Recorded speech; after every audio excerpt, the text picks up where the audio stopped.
पाऊस चांगला नसेल सो हे सगळेच अंदाज बांधू शकतात की कुठल्याही कमॉडिटीचा रेट जो आहे तो चांगलाच वरती पडणार आहे. गेल्या 4 महिन्याच्या आखात जर आपण बघायला गेलो तर आपले rate were the lowest in the last 5 years. बरं, मक्यासाठीचे. मक्यासाठीचे जून महिन्यात जिथे पाऊस पडला पाहिजे तिथे पाऊस झाला नाही आणि जिथे पाऊस झाला नव्हता पाहिजे तिथे पाऊस झाला. बिहारचा जो क्रॉप असतो, बिहार एकटा 5 मिलियन टनचा क्रॉप काढतो एका सीझन मध्ये आणि पूर्ण इंडिया जो आहे, पूर्ण भारत बिहारच्या क्रॉपसाठी थांबलेला राहतो. हे जो पाऊस आहे, आता मेजर फॅक्टर आपला रेट ठरवणारा जो आहे तो आहे आपला पाऊस. हे वर्षभर मक्यासाठी पावसामुळे थोडंसं तेजीचं राहू शकतं. आता असं म्हटलं जातं की एल निनोचा जो आपल्याला मेजर पावसाचा इम्पॅक्ट दिसणार आहे तो दिसणार आहे ऑक्टोबर आणि नोव्हेंबर महिन्यात. ऑक्टोबर आणि नोव्हेंबर महिन्यात पाऊस सांगितला गेलेला आहे. जे सीड सुद्धा दिलं गेलं होतं ते सीड ही लो क्वालिटीचं असल्यामुळे जर्मिनेशन प्रॉपर झालेलं नाही आहे.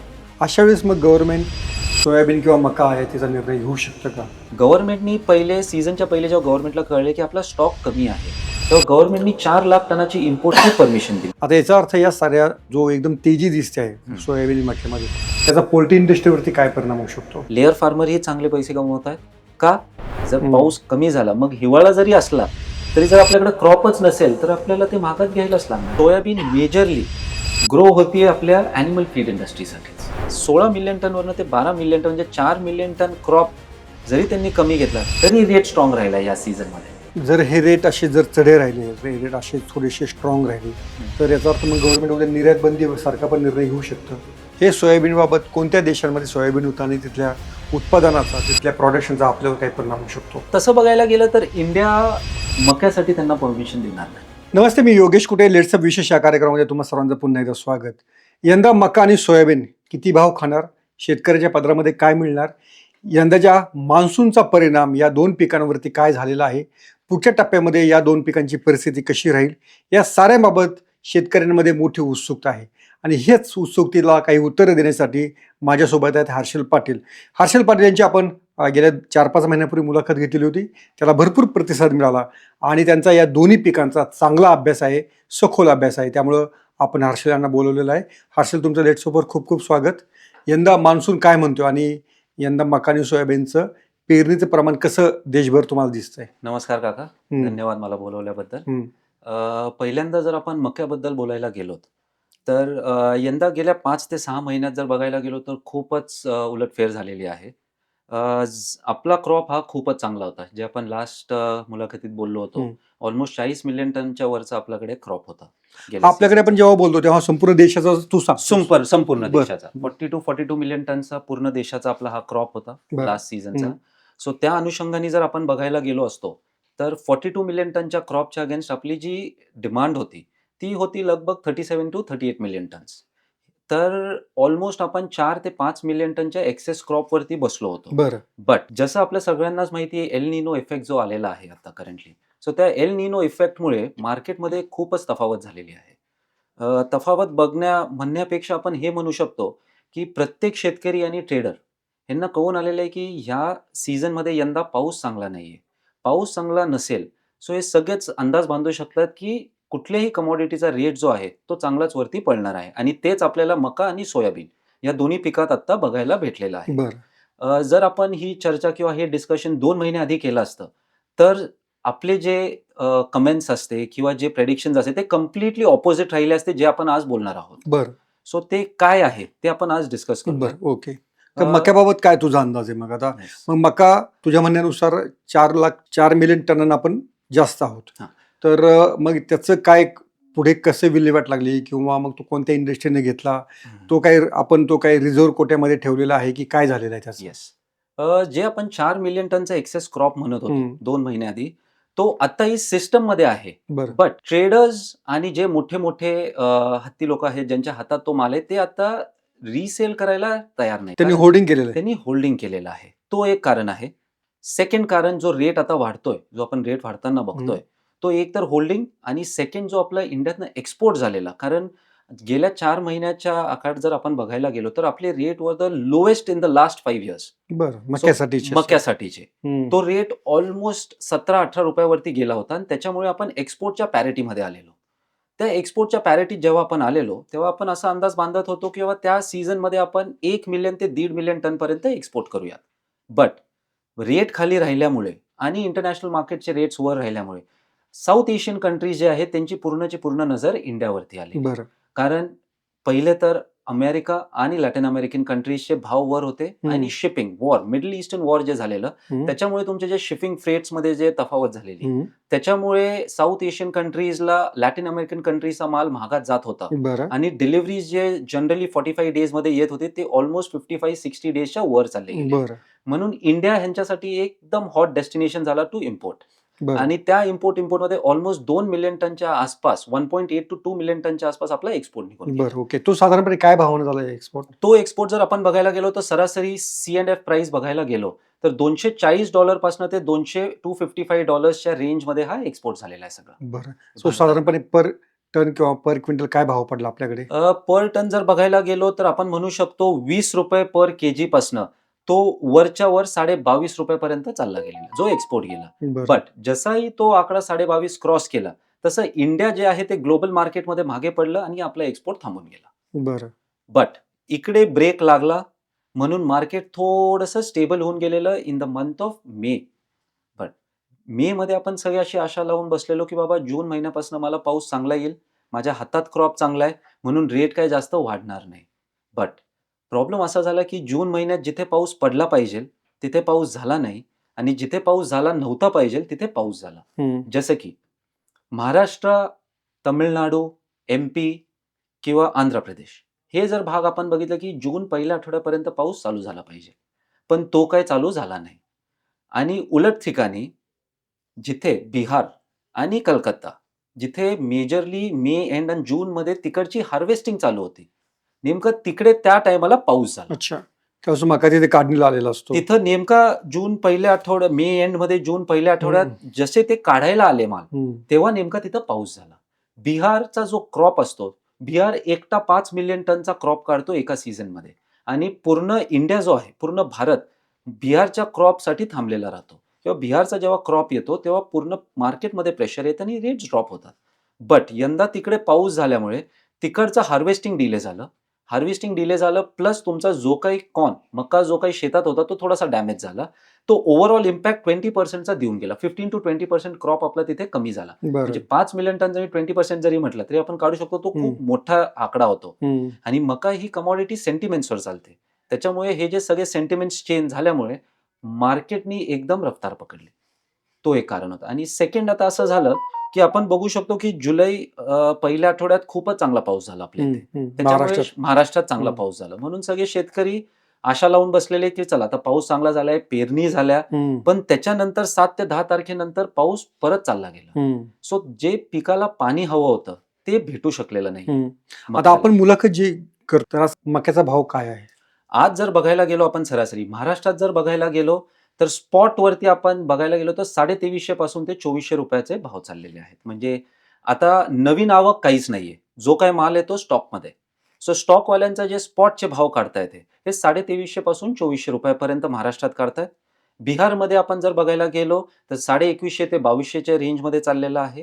आणि जर युपी बघायला गेलो तर युपीमध्ये 22 ते 22,200च्या रेंजमध्ये रेट चाललेले आहेत जागेवरती. येस. ओके. आता हा जो मका आहे हा जून मध्ये जो सोविंग होतो त्याचं तो साधारणपणे मार्केट हार्वेस्टिंगला कधी येतो, मार्केटमध्ये कधी येतो? आता तुम्ही खूप चांगला प्रश्न विचारला. आता आपण जर बघायला गेलो जनरली ट्रेंड असा राहतो की जून महिन्यात जो पेरणी होती हा क्रॉप असतो 110 दिवसांचा. ठीक. सो जून महिन्यात जी पेरणी होती सो जून, जुलै, ऑगस्ट आणि सप्टेंबर, ऑक्टोबर पासून आपल्याला सप्टेंबर एंड किंवा ऑक्टोबर पासून आपल्याला क्रॉप यायचा चालू होतो. पण यंदाच्या घडीत काय झालेलं आहे की जून महिन्यात सोईंग आपली झाली नाही म्हणून ऑलरेडी आपण 1 महिना मागं चाललं गेलो. आपली सोईंग झाली जुलै महिन्यात. सो ह्याचा इम्पॅक्ट कुठे येणार आहे की जो आपण एक्सपेक्ट करत होतो ऑक्टोबर महिन्यात आपला क्रॉप बाहेर येणार तो आता चालला गेलाय नोव्हेंबर महिन्यात. आणि त्याच्यामुळे तो 1 महिन्याचा जो व्हॅक्यूम क्रिएट झालाय तो व्हॅक्यूम वरती सगळेजण प्रॉफिट बुकिंग करतायत. सो आता जर मेजरली बघायला गेलो रेट का वाढतायत सो ह्याचे हे 2 कारण. एक, जिथं पाऊस झाला पाहिजे तिथे पाऊस झाला नाही, जिथं नाही झाला पाहिजे तिथे पाऊस झाला, हा एक रिझन. आणि सेकंड रिझन जे डिलेड सोईंग झालेलं आहे त्या डिलेड सोईंगमुळे आता आपल्याला तो इम्पॅक्ट जाणून येत नाही पण ऑक्टोबर महिना जेव्हा उजाडेल तेव्हा आपल्याला ह्याचा इम्पॅक्ट खूप जास्त दिसेल. सो त्या कारणास्तव हे लोक जे कोणी एंड कन्झ्युमर्स आहेत हे पॅनिक होऊन मोठी बाईंग करायला लागली ज्याची 500 टनाची रिक्वायरमेंट होती ते 1,500 टन घ्यायला लागला. आताच तो घेऊ लागला तो आत्ताच घेऊ लागला, कारण ऑब्व्हियसली कुठलीही कमोडिटी त्याला दिसतंय ऑक्टोबर महिन्यात माझा काही क्रॉप येणार नाही, सप्टेंबर महिन्यात क्रॉप येणार नाही, ऑक्टोबरमध्ये येणार नाही. सो तेव्हाचा जो शॉर्टफॉल येणार ते आत्ताच कव्हर करायला लागले, त्याच्यामुळे आत्ताचं मार्केट एकदम तेज होऊन गेलं. सो हे मेजर रिझन आहे. आपला मॅक्झिमम मक्याचा रेट आतापर्यंत किती गेलेला आहे? आता जर आपण प्लांट डिलिव्हरी बघायला गेलो तर 2550 ते 2600 रुपयाच्या रेंजमध्ये पोल्ट्रीवाले घेत आहेत. स्टार्चवाले जर बघायला गेलो तर स्टार्चवाले 2450 ते 2500 रुपयात घेत आहेत.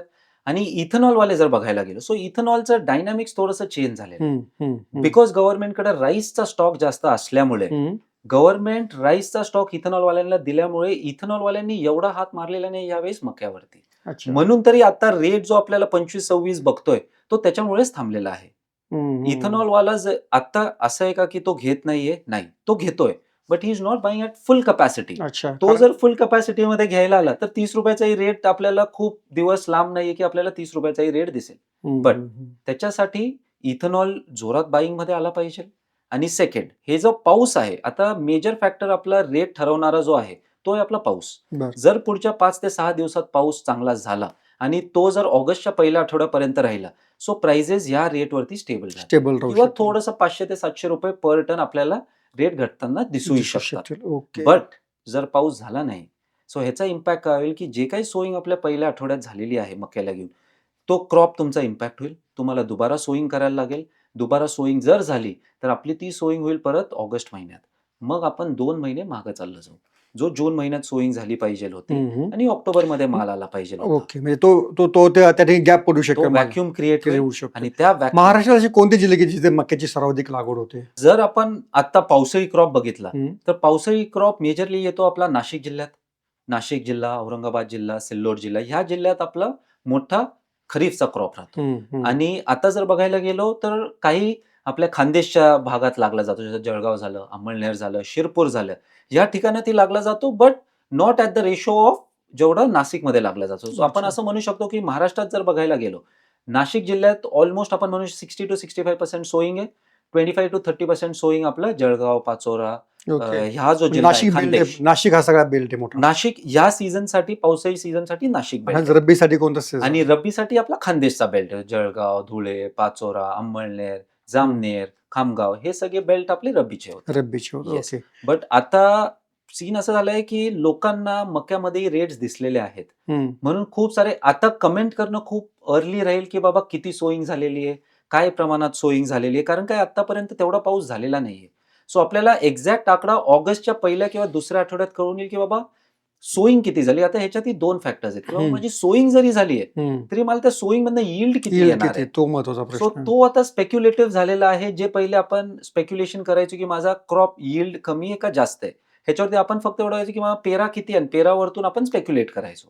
पण आता अजून एक कॉम्पोनेंट आले की माझा पेरा किती आणि त्या पेऱ्याचं यील्ड किती येणार आहे पावसामुळे. सो तो फॅक्टर आता पुढे डिटरमाइन करणार आहे की बाबा रेट कसे राहतील. बट येस, रेट स्ट्रॉंग राहतील पुढच्या 6 महिन्यासाठी तरी, at least until new season. Okay, पण जर खरीप मध्ये पाऊस कमी असेल तर रब्बी मध्ये देखील पाणी कमी पडणार डेफिनेटली, तेव्हा देखील सोईंग वरती परिणाम होणार. त्यामुळे हे वर्षभर मक्यासाठी पावसामुळे थोडंसं तेजीचं राहू शकतं. मक्यासाठीच नाही पण सगळ्याच कमोडिटीसाठी यावेळेस तेजीचं राहू शकतं. बट आपण जर इंटरनॅशनल न्यूज चॅनल जे क्लायमेट ऍक्टिव्हिस्ट आहेत ह्यांचं जर बघायला गेलो, सो एल निनोचा जो इम्पॅक्ट आहे आता, येस, हे किंतु प्रेडिक्शन आहे, हा आमचा अंदाज फक्त ऐकण्यासाठी तुम्ही विचारात घ्यावा. त्याच्यावरनं पेरणीचा, तुमच्या होर्डिंगचा कसलाय किंवा विकण्याचा, खरेदी करण्याचा कोणताही निर्णय घेऊ नये, एवढं आम्ही डिस्क्लेमर देऊ इच्छितो. आता असं म्हटलं जातंय की एल निनोचा जो आपल्याला मेजर पावसाचा इम्पॅक्ट दिसणार आहे तो दिसणार आहे ऑक्टोबर आणि नोव्हेंबर महिन्यात.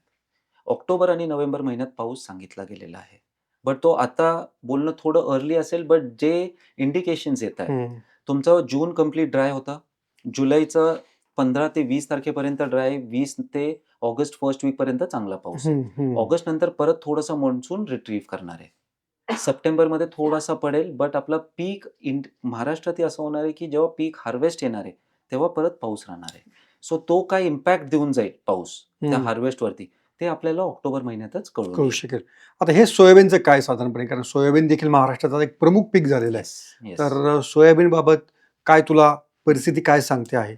येस. सोयाबीन बाबत जर आपण आता करंटली बघायला गेलो तर करंटली जर रेट बघायला गेलो तर 74,000 ते 75,000 सीडचा रेट चाललेला आहे. सीडचा रेट चाललेला सीडचा रेट आहे. चाललेला बरं. आहे. सोयाबीन जे आता विकलं चाललंय ओपन मार्केट असो किंवा ट्रेडर्स जे विकत आहेत एक्स्ट्रॅक्शन युनिट्सला, तो 74 टू 75च्या रेंजमध्ये चाललेला आहे. हम्म, हम्म, हम्म. लातूर आणि ह्या भागात जर बघायला गेलो तर तो रेट 77 टू 78 रुपीज पर्यंतही पोहोचलेला आहे. तिथे का थोडं वाढलाय? जशी ज्याची डिमांड तसं हम्म. त्याची बाईंग. बरं. तिथे जास्त डिमांड आहे. लातूर. डिमांड म्हणता येईल, येस, त्यांची डिमांड म्हणता येईल किंवा हम्म. त्यांची buying strategy that is that call after all. पण जर नाफेडची आपण बिडिंग बघायला गेलो, कारण एक असतो ओपन मार्केट सेल आणि एक असतो नाफेड जो गव्हर्नमेंटकडे स्टॉक आहे. हम्म. सो गव्हर्नमेंटचा कालचा जर आपण आकडा बघायला गेलो, जर हायेस्ट बिड गेलेली ती गेलेली 72,200च्या ह्याच्यात. बरं. आता ती एक्सेप्ट होती का नाही होत ते आपल्याला आज किंवा उद्यात कळेल. बरं. बट नाफेडकडेही एवढा काही जास्त स्टॉक राहिलेला नाहीये. नाफेडकडे हार्डली 1 लाख ते 1.5 लाख टनापर्यंतच स्टॉक राहिलेला आहे. ठीक आहे. सो त्याच्यामुळे हे जे रेट आपल्याला वाढताना दिसत आहेत हम्म. तोच कारण आहे. एक अच्छा. तर मॉन्सून कमी आणि गव्हर्नमेंटकडे जो स्टॉक आहे तोच कमी आहे. त्याच्यामुळे अगेन ट्रेडर लोक हे सगळे प्रॉफिट बुकिंगच्या मार्गावरती आहेत. मार्गावरती आहेत. आणि अच्छा, पण मार्गावर थोडंसं उलट नाही होत का? जर त्यांना जर असं वाटतं की रेट वाढणार असेल तर प्रॉफिट बुकिंग कशाला करतील, त्याआधी घेतील माल ना? येस. आता त्यात कसं झालेलं की आपला नवीन सीझन जो आहे, नवीन सीझन 2 महिन्याच्या अंतरावरती आहे आणि नवीन सीझनची एमएसपी गेल्या वर्षीची एमएसपी जी होती ती 54,000च्या रेंजमध्ये हम्म. होती. या वर्षी त्यांनी ती वाढून 58,700 केलेली आहे. हम्म. आपलं as it is Naveen harvest जो आहे, सो बेसिकली आपल्याला हे एक बघायला लागेल. आपल्याला महाराष्ट्र आयसोलेशनमध्ये नाही बघायला बरं. लागणार सोयाबीनचं. तर एमपीलाही आपल्याला पिक्चरमध्ये आणायला लागेल. बरं. एमपीमध्ये कसं झालेलं, गेल्या वर्षी गव्हर्नमेंटने भावांतर स्कीम दिलेली. त्याच्यामुळे शेतकऱ्याला तर एमएसपीच्या रेटमध्ये त्यांना पैसे भेटलेले. म्हणून एमपीमध्ये सोईंग चांगली आहे, हम्म. पाऊसही चांगला आहे. म्हणून एमपीचा आणि महाराष्ट्राचा जर बघायला गेलो तर 2 महिन्यात जो नवीन क्रॉप येणार तर तुम्हाला ॲज इट इज एमएसपीच्या रेटवरती येणंच आहे. हम्म. हम्म. सो हम्म. Coming down in the line 1 महिन्यात त्याला तो क्रॉप काढायलाच लागणार, कारण त्यालाही माहिती सप्टेंबर ऑक्टोबरमध्ये तो रेट पडणार आहे. तो रेट एमएसपीच्या लेव्हलवर येणार आहे. पण सध्या तरी तो काढण्याच्या मनस्थितीत नाही आहे. बट 1 महिना डाऊन द लाईन त्याला तो काढावाच लागणार आहे. कारण ओके. रेट पडणार आहेत. आपल्याकडे सोयाबीनचं जास्तीत जास्त लागवड कुठे होते? सोयाबीनची मेजर लागवड आपल्या धाराशिव म्हणण्यापेक्षा आपल्या विदर्भ रिजनमध्ये चांगली होती, मराठवाडा रिजनमध्ये चांगली होती. पण आता करंटली बघायला गेलं तर दोन्ही रिजनमध्ये पाऊस खूप कमी आहे.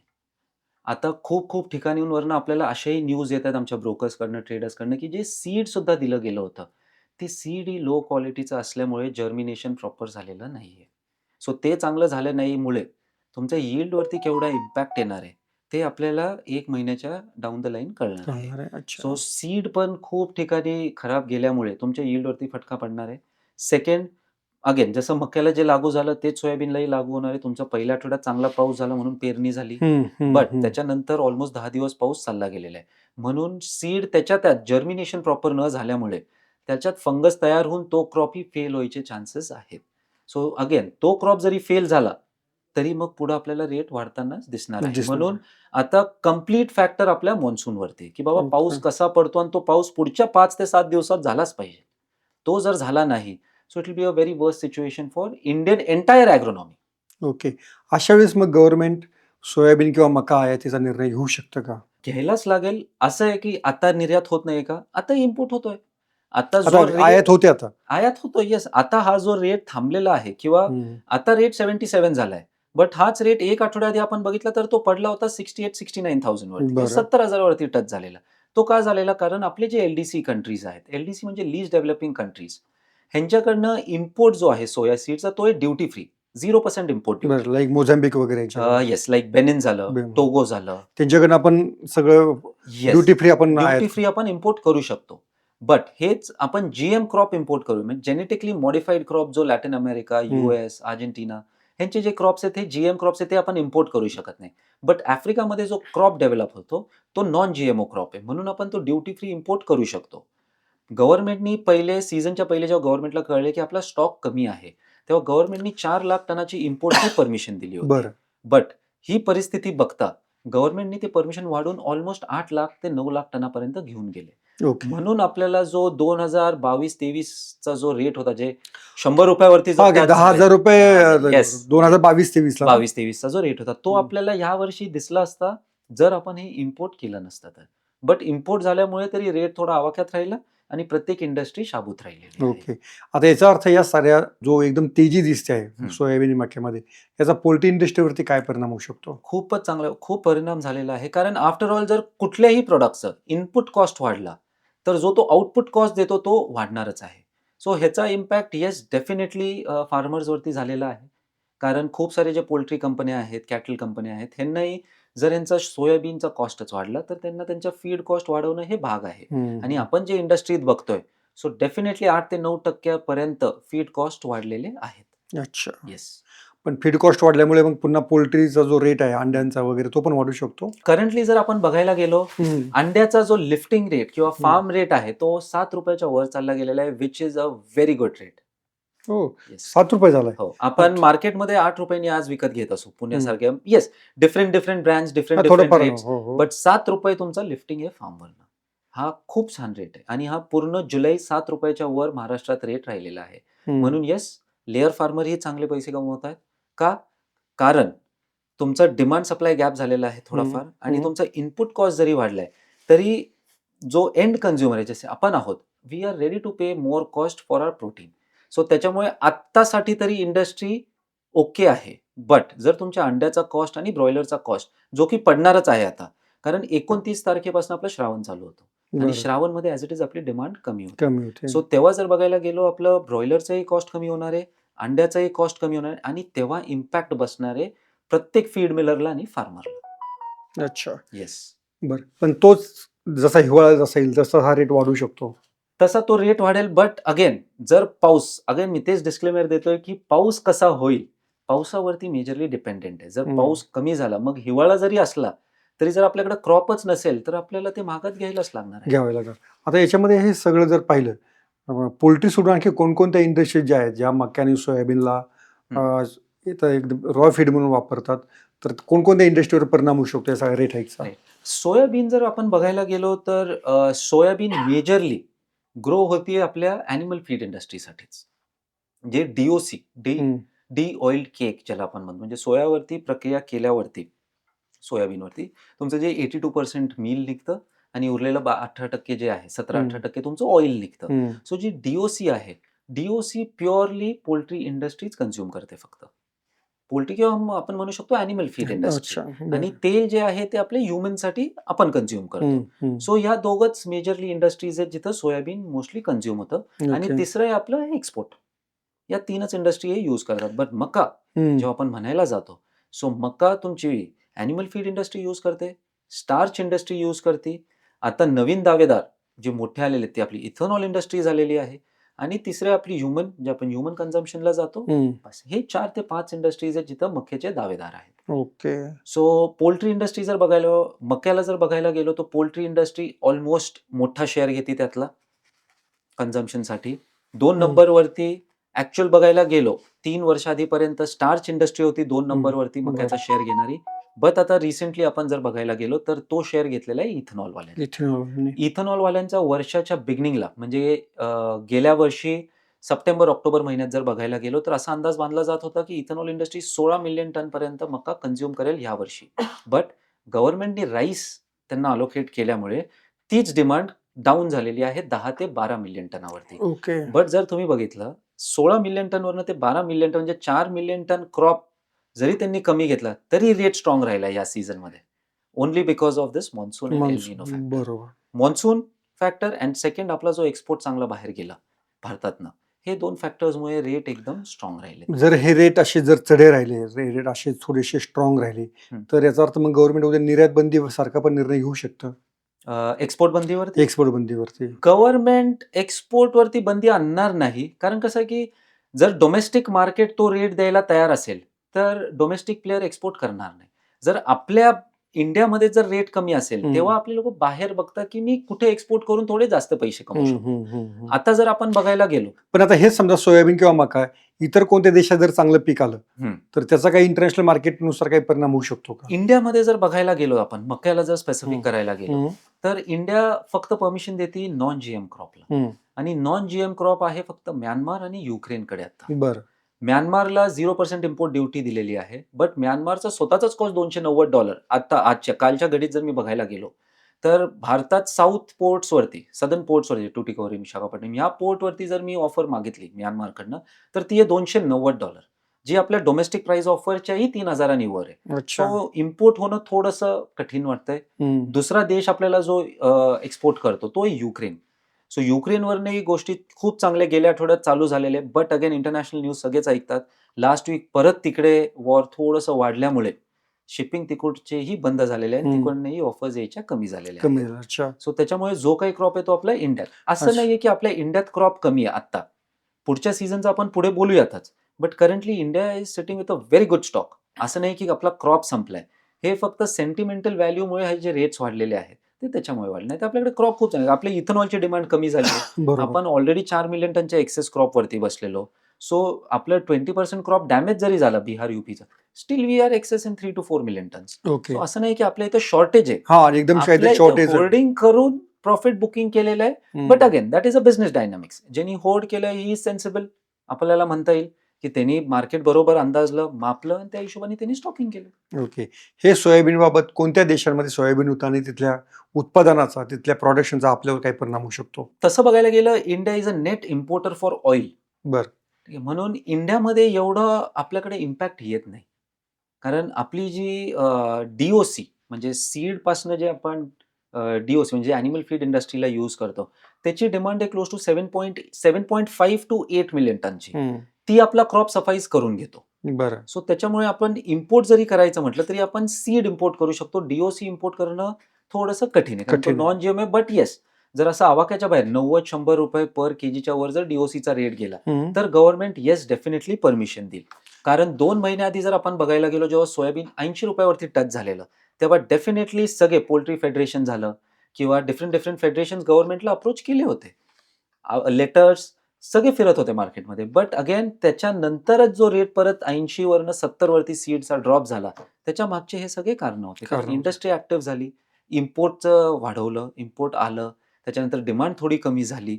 हे श्रावण वगैरे सगळे तर व्हेरियस फॅक्टर्स. बरोबर. कारण आता श्रावणमध्ये जर माझं फीडच कमी विकलं जाणार जाणार आहे, आहे तर तर. मी DOC कमीच विकत घेणार आहे. बरोबर. सो त्याच्यामुळे मध्ये जो रेट पडलेला आहे त्याचे कारण त्याची होते. आता एक मध्यंतरी अमेरिका भारत डीलचं बोललं गेलेलं होतं येस आणि त्याच्यामध्ये आपण मका आपण आयात करणार अमेरिकेकडनं. येस असं काही इंडस्ट्रीमध्ये काही रुमर काही होती का, अफवा काही होती का? आणि ते पुढच्या काळामध्ये इंडस्ट्री तुम्ही कशी पाहता या डीलकडे, ओके मका आणि सोयाबीन बाबत, okay Indo American deal? Indo American तसं बघायला गेलं तर इंडिया मक्यासाठी त्यांना परमिशन देणार नाही कोणत्याही परिस्थितीमध्ये. कुठल्याही का? कारण त्यांचा क्रॉप आहे GM क्रॉप, जेनेटिकली मॉडिफाईड. आणि इंडियन गव्हर्नमेंटनी जरी दिलं तरी ते फक्त इथेनॉल यूजसाठी परमिशन देऊ शकतात. बट ह्याला एक पॅरलल क्रॉस मारतोय की ऑलरेडी आपल्या एक्सटर्नल फॉरेन मिनिस्टर्सचं बोलणं चाललंय की will directly import your ethanol. जर त्यांनी इथेनॉलच इम्पोर्ट केला तर मग मका इम्पोर्ट करायचं आपल्याला एवढी गरज पडणार नाही. अच्छा. सेकंड गोष्ट जे बोललं जातंय की इम्पोर्ट होऊ शकतं ते आहे इथेनॉलचा, मक्यापासून इथेनॉल बनवलेला जो बाय प्रोडक्ट आहे, ज्याला आपण म्हणतो DDGS, corn DDGS, distilled dried grain solvents, ते इम्पोर्ट व्हायचे खूप चांगले चान्सेस आहेत. अच्छा.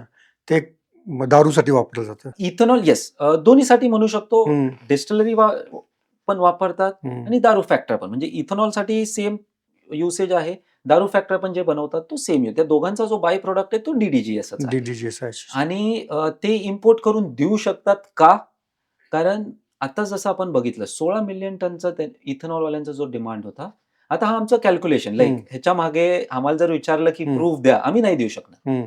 ठीक आहे, पण एक अंदाज म्हणून तुम्ही एक आम्ही अंदाज मागू की बाबा जर 16 मिलियन टनवर त्यांची डिमांड 12 मिलियन टन वरती आली आहे, सो तो 4 मिलियन टनचा मेज कॉर्न DDGSचा स्टॉक इंडियामध्ये कमी होणार आहे. बट डिमांड तर आहे.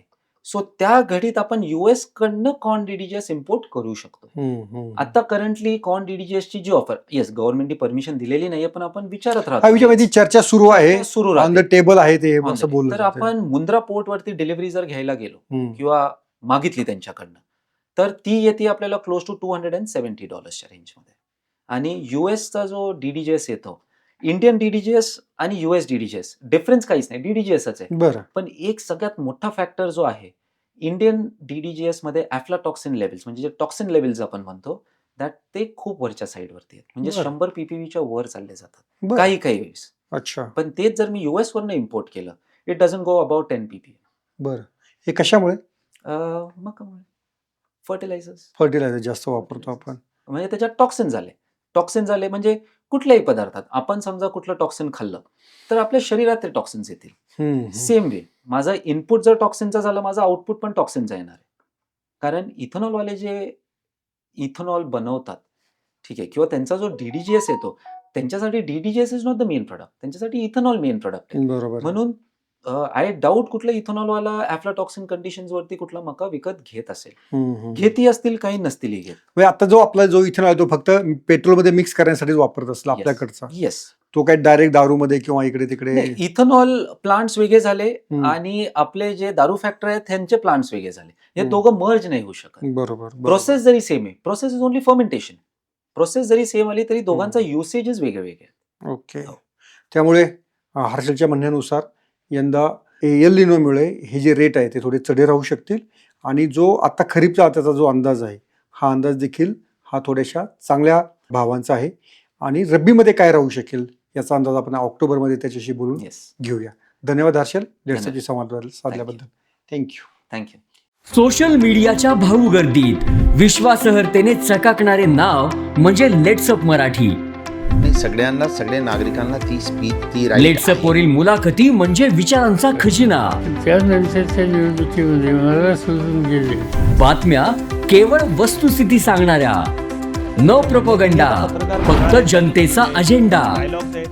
क्योंकि आने वाला कल जाने वाला है, जाने वाला कल आने वाला है. राजकारण, मनोरंजन असो की क्रीडा क्षेत्र, महाराष्ट्राची स्पंदने संवेदनशीलतेने टिपणारे माध्यम म्हणजे लेट्सअप मराठी. जगासोबत एक पाऊल पुढे राहण्यासाठी लेट्सअपचे ॲप, सोशल मीडिया आणि वेबसाईट सोबत कनेक्टेड रहा.